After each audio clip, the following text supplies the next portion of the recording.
The history of enterprise computing is short but eventful. Just as the pace of change has quickened over the last 2 generations, so the tools which allow you to deal with that evolving environment have changed too. The desire to get close to customers gained added impetus from the birth of the PC. Mainframes seemed to confirm that the centralized big business was the natural order of things, but the PC changed to all that. Then the server helped. Then the growth of mobile communications added to the pace of change, and the internet burst open the possibilities of distribution.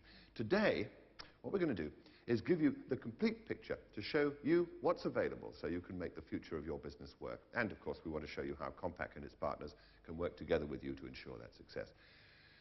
We'll be talking first about the developments that are happening at the desktop. Then we'll move on to the development of more resilience at the server. We'll be looking closely at server clustering. Then we break for coffee. When you return, we'll look at the internet and intranets.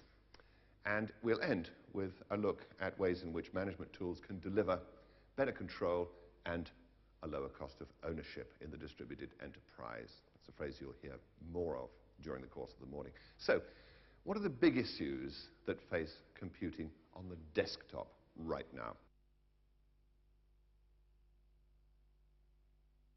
The issues facing businesses trying to reduce their cost of ownership fall into 3 broad categories: the cost of time, the cost of losing data, and the cost of business downtime.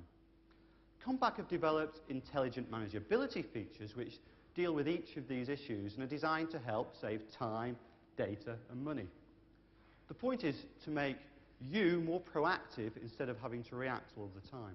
On the Desk Pro, for instance, there's asset control. It's a given that you should know what you've got and where it is. But interestingly, our survey showed that organisations often struggle to keep a track of their assets and keep their asset registers up to date in any detail. While 75% of organisations do carry out an audit on a regular basis, only 51% of those do any more than simply count the number of PCs that they have. So they've got no information about serial numbers or, for instance, installed memory. Now, there are 2 ways of doing an inventory check. You can either send someone around with a clipboard to crawl under users' desks, or you could possibly take off the covers of a PC and write down the serial numbers. Now, that takes a long time to do and in the end isn't very accurate, and it can cost you upwards of £50 a PC. Alternatively, you can pull all the information down across the network automatically. An astonishing 64% of organisations still perform their asset inventory manually. With a Compaq Desk Pro, all the key asset information is held in the firmware, so that whenever a key component's updated, something like a system board, a hard drive, or even a monitor, you're presented with the latest asset information. Can we take a look at that in action? Yes, Chris, I believe we can. In this example, we can see the configuration details and asset information through Compaq Insight Manager, Compaq's management software, which is bundled free with all of our servers. Now, remember, you could be sitting in your HQ here in Birmingham and monitoring a PC out in one of the branches, or maybe even on the other side of the world in Hong Kong. Compaq Insight Manager allows you to monitor the key subsystems on the Desk Pro, like temperature, expansion cards, the NIC installed, and disk drives. If we look at the asset control information in particular, by clicking on the button here, we can very quickly see that this is a Desk Pro 5100. We can see the ROM revision level, the asset tag information, which can be customized, and the serial number, which in this case is the same number as the asset tag number. We can even see the monitor model and the serial number of the monitor, and the disk drive, which in this case is a Quantum Fireball, and the serial number of that disk drive. If we select Alarm Log, we can see all the alarms that have occurred in the recent past. We can look in more detail at that alarm log and even use the context-sensitive help to advise the user on what action he should take. What about the costs of losing data or suffering downtime in the business? Well, our records show, and the survey we conducted confirmed, that if any PC hardware is likely to fail, it's going to be the hard drive that gives up the ghost. It is, after all, one of the few mechanical devices inside the box. That's why Compaq developed S.M.A.R.T hard drives. They're very clever drives that continually monitor themselves against preset parameters to check that everything's healthy. Steve, you've been talking almost exclusively about PC-based systems. It's as if the PC were the only player in town, but there is talk of something which could, as I understand it, challenge the dominance of the PC, isn't there? I'm thinking of the network computer championed by Oracle's boss, Larry Ellison. What about that? The network computer sounds attractive. It's a cheap, easy-to-use system that displaces complexity from the box on your desk or in your home to the network. But there are lots of unknowns surrounding the NC at the moment. For instance, we really don't know how much it'll cost to push everything onto the network, onto the servers, and how expensive it'll be to recreate your applications and just how long that's going to take. And of course, we don't know how users who are used to the lightning response times of a Pentium PC are going to react to the potentially slower response times of running their applications over the network. Once, the NC was going to replace the PC, but now Oracle are talking about the NC as just another player in the marketplace rather than its eventual champion. Let me give you an overview of the eventual choice of desktop client. At one end of the spectrum, you've got the host terminal, which works with a mainframe or perhaps a Citrix NT server, something like an IBM or a Wise terminal. Then it comes to the thin or the light client. You can have an Oracle type of NC with running local processing of Java applications. Then there's the Net PC based on a specification just announced by Microsoft and Intel, something that resembles a PC but has reduced functionality and expandability. Then, finally, of course, to the PC itself with its benefits of flexibility and high performance. So, if you think these thin clients have a future, how do you see them being used in business? Well, they could play an important part in some business environments. For instance, where users are inputting or outputting data on a local level rather than actually manipulating it at that level. So in travel agents or insurance direct lines, that kind of thing. They might also take off in terms of home use for people who want to explore the internet and use email but aren't concerned about having a great deal of processing power in their devices and are happy to leave that to the network. The key point to remember here is that though these thin clients typically aren't going to replace the PC, they're more likely to be used in environments which were previously using other technologies like view data or perhaps host terminals. At Compaq, we think that the thin clients could potentially overlap the existing PC market by up to maybe 10%, whilst they could eventually be as much as 50% of the overall client marketplace. So let me try and get this right. The NC and the Net PC are really the same things, are they? Well, no, Chris, they're not really. Whilst both the NC and the Net PC could be described as thin or light clients, they are in many ways quite different. The NC is a completely new concept, and as a result, it's incompatible with the existing computing environments. That's potentially going to be fine for completely greenfield sites where there's been no previous investment in PC technology. But most organisations are already investing in the current PC standard, and they prefer to protect that investment. They spent years training support staff, and they may even have their own applications which have been written to run under Microsoft Windows. Now, these organisations are more likely to find a use for the Net PC, which can run alongside their existing PCs for users that don't need all the power and the flexibility offered by a mainstream PC. I would imagine, Steve, that NCs will find a niche at the low end of the spectrum in terms of their usage, but what is Compaq doing at the high end? The people doing CAD work, people who need very high resolution graphics or financial modeling. They're going to want more than even a standard PC, aren't they? Compaq have recently announced a new class of product which is being added to our portfolio, the Professional Workstation. Essentially, this is a range of dual processor capable Pentium Pro workstation products which are optimized for Windows NT 4.0. They're already setting a new standard of performance in the NT world, where they've recently won a number of the AIM Hot Iron Benchmark Awards in the US. They're set to compete in the low to mid-range technical workstation market, where they're expected to produce the sort of price-performance advantage over RISC and Unix workstations that we've delivered even with our server products over recent years. They're a real hybrid product for Compaq, being made up of a combination of desktop and server technology for the absolute highest performance available under Windows NT.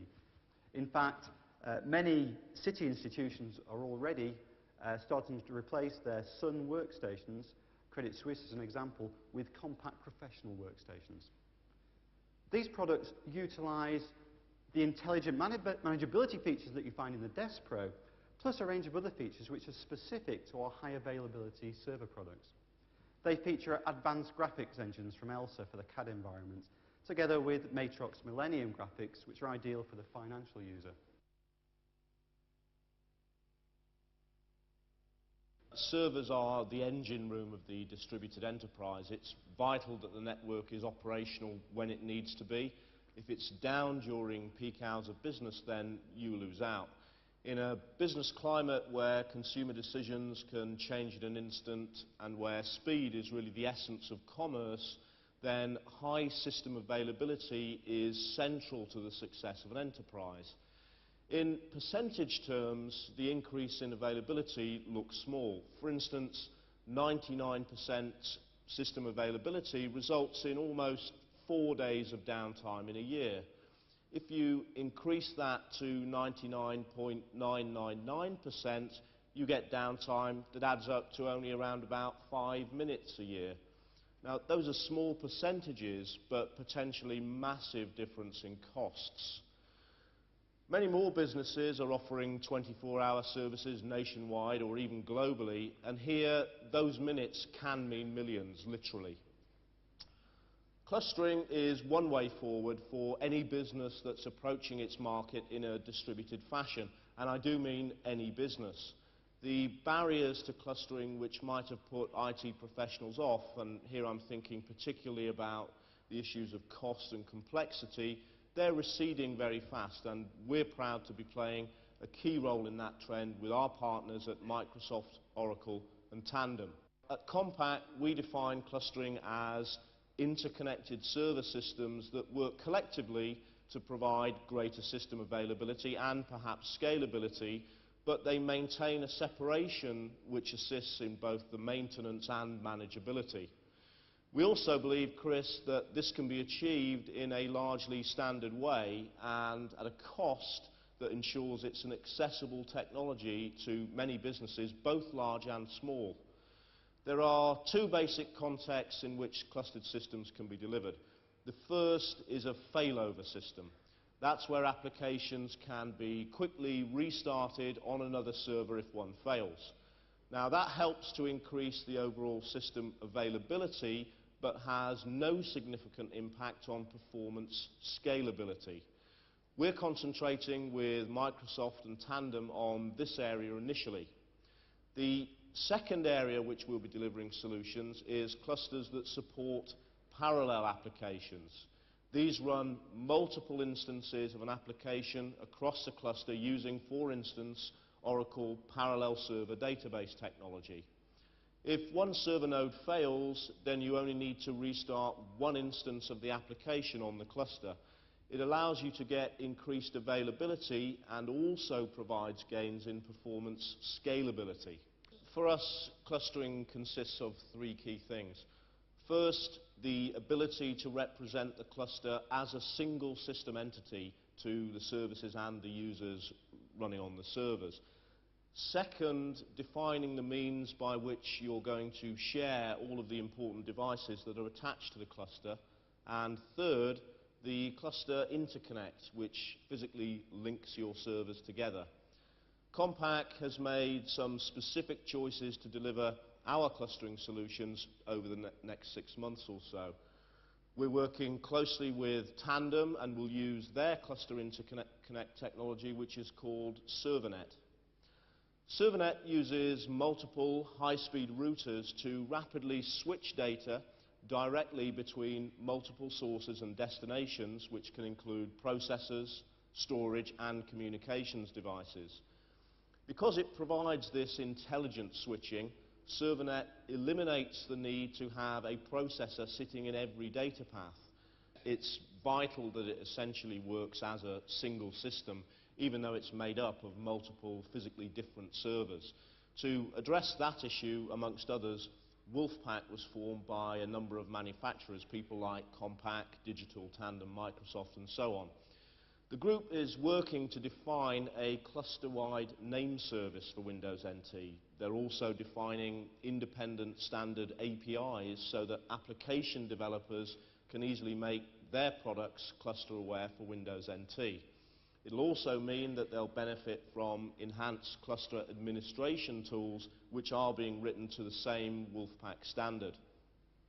The point of creating a single image is to make sure that when a server fails, the cluster can switch between its designated primary and backup services, automatically restart the relevant application, recover the necessary resources associated with it, and most importantly, reattach users to the backup system with minimum interruption.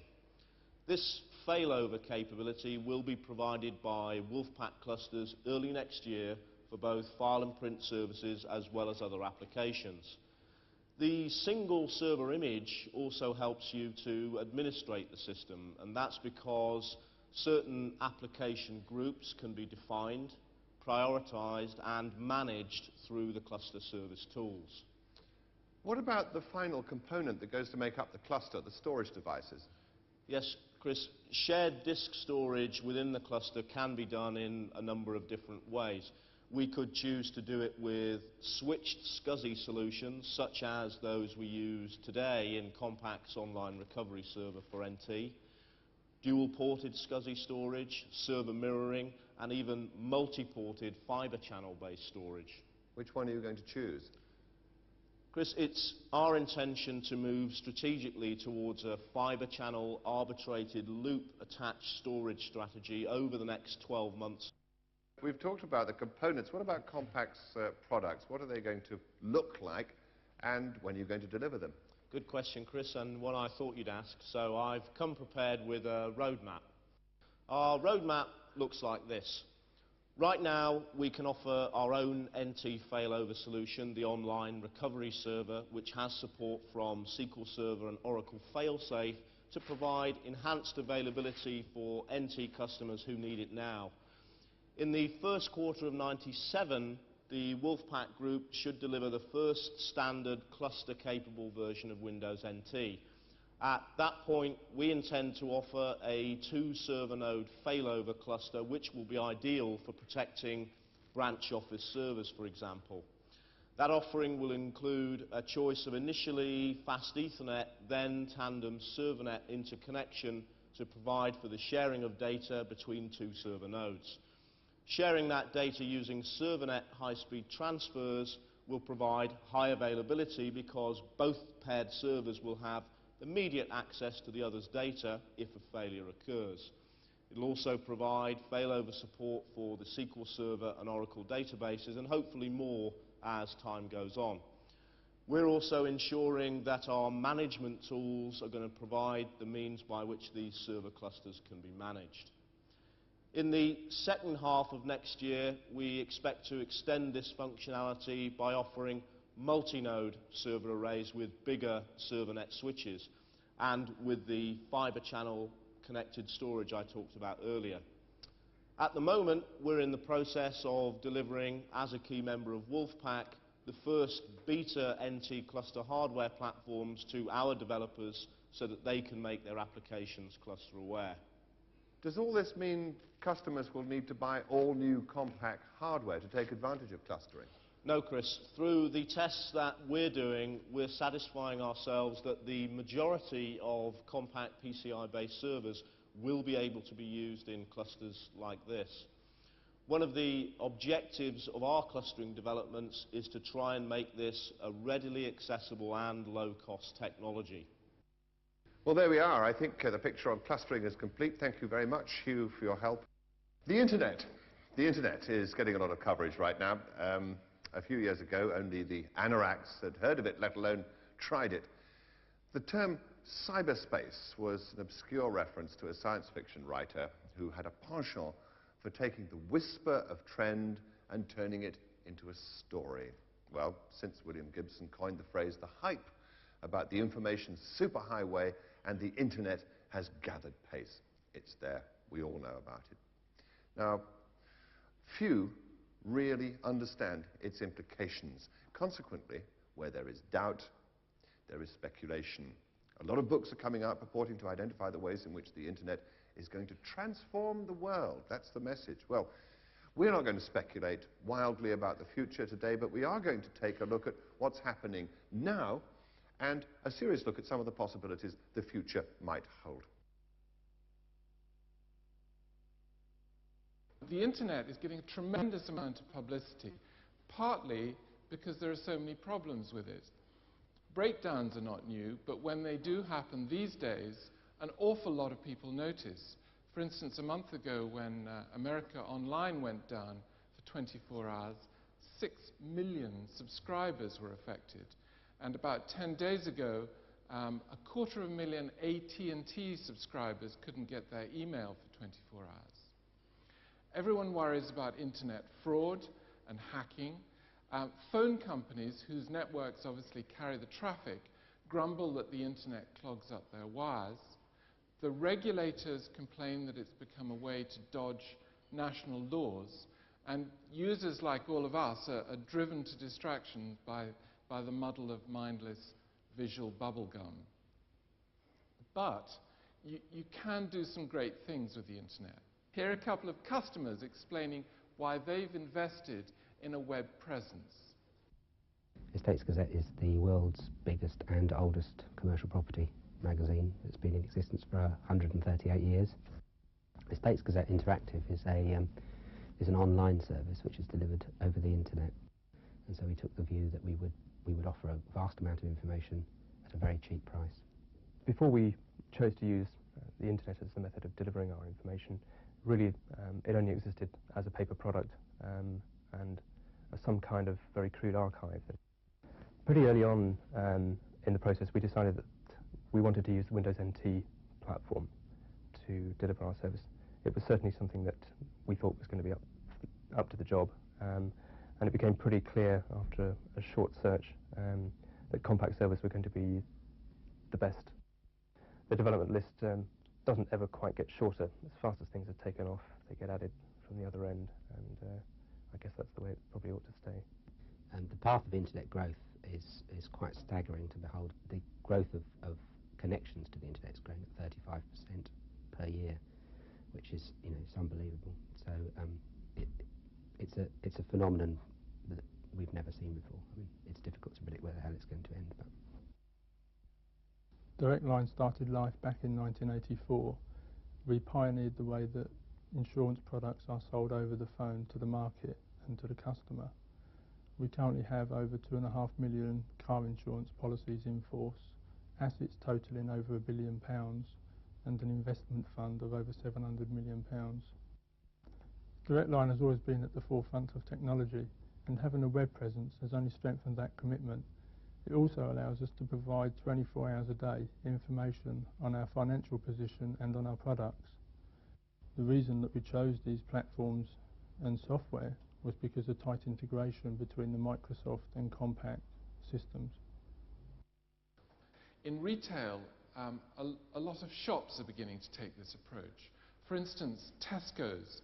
Where I live, you can do your shopping on Tesco's website. They will then go and pick the items you've selected, put them in a van and bring them round for a £5. On the Compaq website, you can get piles of information like the latest tech notes and white papers. And customer care is a very good internet application. Federal Express use the internet to provide their customers with instant information. On their website here, you can type in the parcel number of a package that's on its way, and the site will tell you precisely where that package has got to and when it's going to arrive. Now think of the implications of these sorts of things.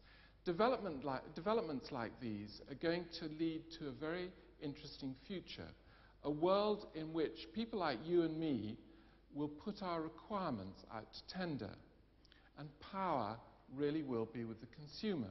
For instance, airline bookings.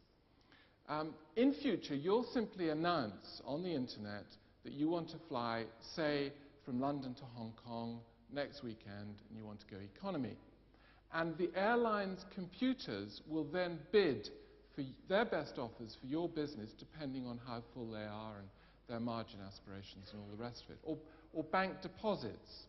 Via the internet, you'll tell financial and service institutions that you've got, say, £1,000 to put on deposit for 3 months. And they, wherever they are, will then, and depending on their circumstances, will bid for your business. And all this, of course, is going to make the customer king. Now, if we want to participate as organizations, then we'd better have our businesses and our computer systems organized to compete in this new world. Because of all this, the internet is growing, as we all know, like Topsy. There are now 50 million people who use the internet regularly, and predictions for the year 2000 range from 200 million to 1 billion people. Look at these figures for the proportion of European business executives who claim to use the internet regularly, 25% in the UK. The number of businesses today, like a States Gazette, already on the web is 500,000. And that's expected to quadruple to 2 million businesses by the year 2000. And look at the number of hosts. Now, this is Network Wizards. In January 93, when they first did this, there were just over 1 million websites. 3 years later, in January this year, there were just over 9 million websites. And a further 6 months later, in July this year, there were just under 13 million websites in the world. A new one is currently being added every 4.5 seconds. In Europe, there are 3.5 million websites, and this is growing by about 14% a quarter. It's getting to the point that you're almost behind the times if you don't have a website. What about the technology itself, Vesey? I mean, it looks mighty complex to me. Well, amazingly, it's getting easier and easier to implement. Installing a web server from Compaq is simple. For a start, every server that we ship comes already bundled with a choice of software, web server software, pre-installed. Microsoft's, Novell's, or Netscape's. And that's free. And of course, as you've already heard, these things use industry standard architecture, which is very important for all of you. Their price performance is fantastic, and you can manage them and manage them remotely. And they have great fault tolerance features. Now, as for actually building a website, the boys over at Microsoft have really made progress.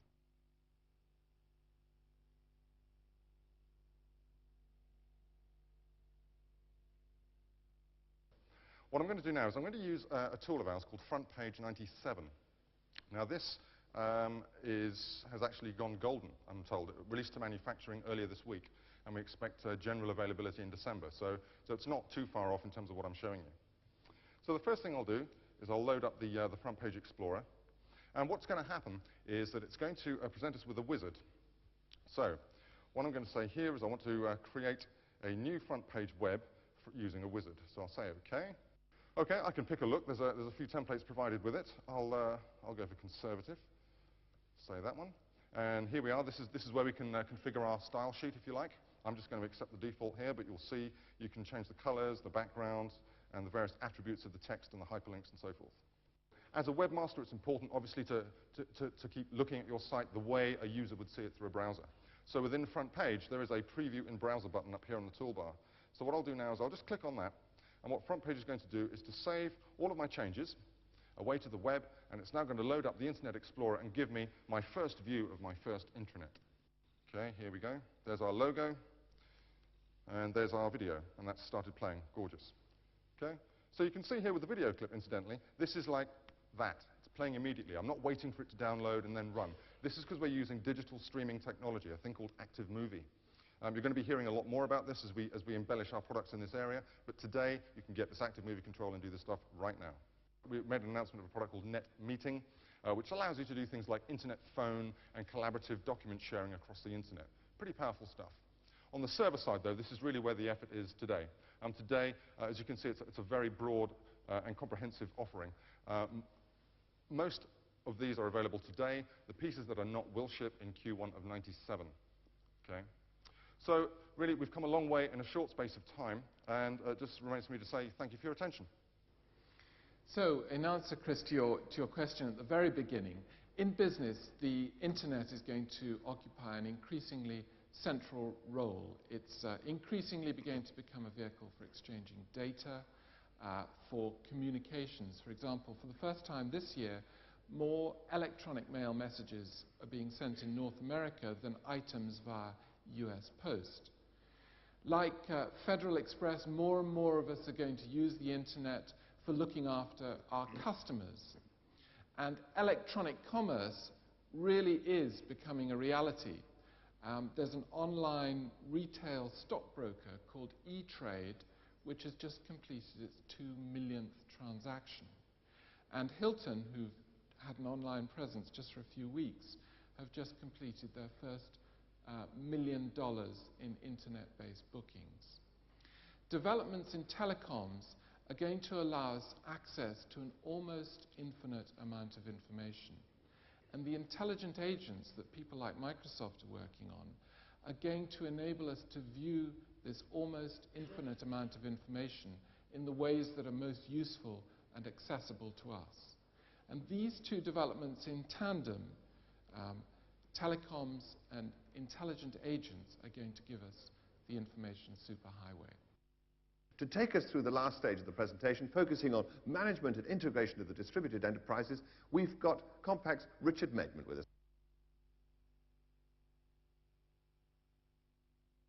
The whole point of this distributed enterprise is to help organizations achieve their business goals better and faster. Now, Compaq and its partners understand that, and we're 100% focused on delivering the products and the services that IT professionals tell us that they need to implement this strategy. Now, we also understand that to achieve your goals, you've got to go to multiple suppliers. It's up to us as a platform provider to ensure that they all work together, that the best of breed cooperates seamlessly. Now, we're working hard to ensure that integration and management is delivered from top to bottom. So I'd like to give you a few examples of what we're delivering now and what we will be delivering in the near future. But what we're trying to do here is to help you at every stage, from planning the configuration of a server through configuration and deployment of that server into your environment, and then to provide tools that can help with proactive maintenance and updating of that product in the field throughout its working life. So when you're planning what servers to deploy, for instance, we're developing a product which is going to help you to configure servers, desktops, and notebooks for that matter. It's called Counselor, and here's a brief demonstration of it. Here we have Compaq Counselor, Compaq's forthcoming intelligent configuration utility. It allows you to configure a new Compaq solution and also to view the product benefits prior to that configuration. Here you can see you can navigate through the Systems function to look at the key product benefits of Compaq servers. Once the key benefits have been understood, you can then move to actually intelligently configure a Compaq product. That can be a portable, desktop, or indeed a server product. We can then choose to add extra options such as memory, disk storage, or take backup devices.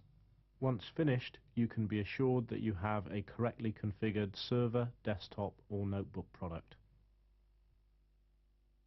We'll also be delivering tools that we've created with our partners to help you configure your overall systems.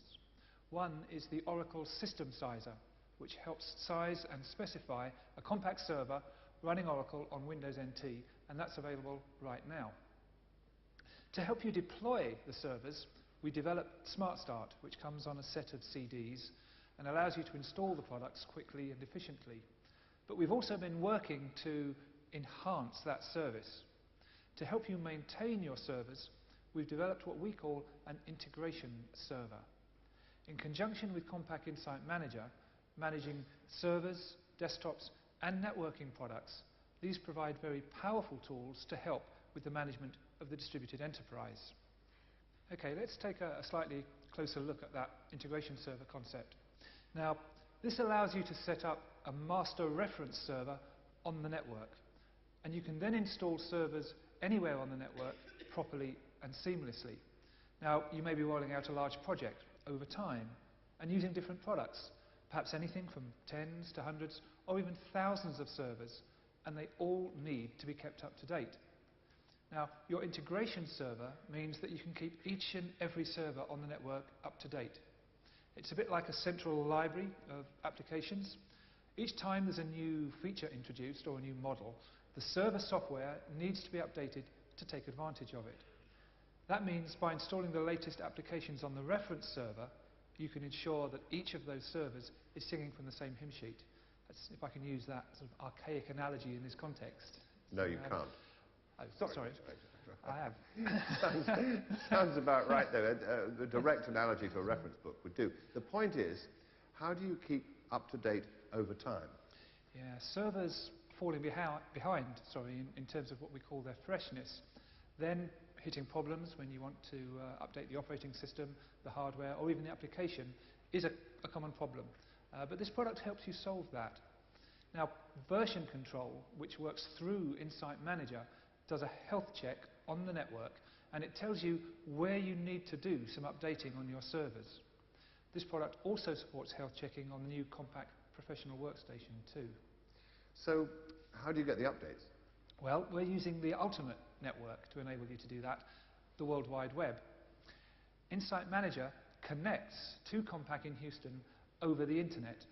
It looks for what you need and then downloads it and puts it on the integration server. Or you can just make up an ad hoc diskette, update diskette. You then have just what you need to carry out the update on your server or workstation proactively and easily. So, when version control tells you you're ready to get an update, you just start it up, you get it, then distribute it. Now, keeping that Insight Manager version control reference database right up to date is also built in as part of the process. Here's a short clip about the product. Here we have Compaq Insight Manager version control, which allows us to very easily perform a health check on our servers over the network. Here we can see on the system ROM the upgrade is available and the reasons why you might want to perform that upgrade. When it comes to actually obtaining the software necessary to do the upgrade, that's where we use Compaq Integration Server. By connecting to an integration server via the internet, we can easily manage and pull down the necessary software required to perform that upgrade. We can then use the wizard to select the software that's required and then download the software over the internet. Those products address the issue of manageability head-on and, of course, reduce cost of ownership considerably. But we're also using the internet to do something else. Next year, we're planning to let customers maintain their own personalized profiles on the Compaq website. Now, that will allow us to be proactive in telling you about updates. And each profile is, of course, private and fully protected by security. Now, you may find this incredible, but we actually know the answer to 96% of customer questions and issues. The point is, how do we get all that information to you at a time when you really need it? Now, Dragnet helps us to do that using the power of the web and an intelligent search and retrieval engine across our internal technical reference databases on Compaq's intranet. Just as customers buy best of breed, so they can do the same with support. But I think it's fair to say that Compaq, its partners and their customers are really still getting to grips with some of the issues around how support is most effectively delivered to the customer via this new model. How can you affect the cost of ownership through support?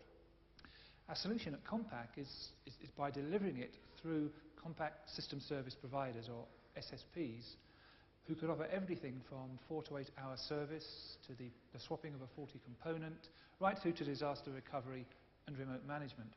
Now, these are the people that Compaq and its partners are investing in so that they can provide the right kind of support for this new environment. Recently, Intel did a survey. They found that the cost of hardware and software was only around 19% of the total cost of ownership. And that supports our earlier findings directly. Support and operational costs of the overall systems represented a massive 69%. Now, we also know that we're delivering servers running Windows NT today that are posing a strong challenge to conventional RISC Unix servers for running those important applications in the enterprise. They set regular new records for price performance and cost of ownership compared to those RISC Unix platforms. We believe that the advances that we've made at Compaq and in association with those partners are starting to result in those tools you've seen that deliver a considerable saving on that larger figure. Now, we know that this is what customers want, and we are working hard to try and deliver that. It's clear from what you've been seeing that Compaq is more than maintaining its lead at the cutting edge of IT in general, and specifically this vital development, the distributed enterprise. Thank you for coming. Goodbye.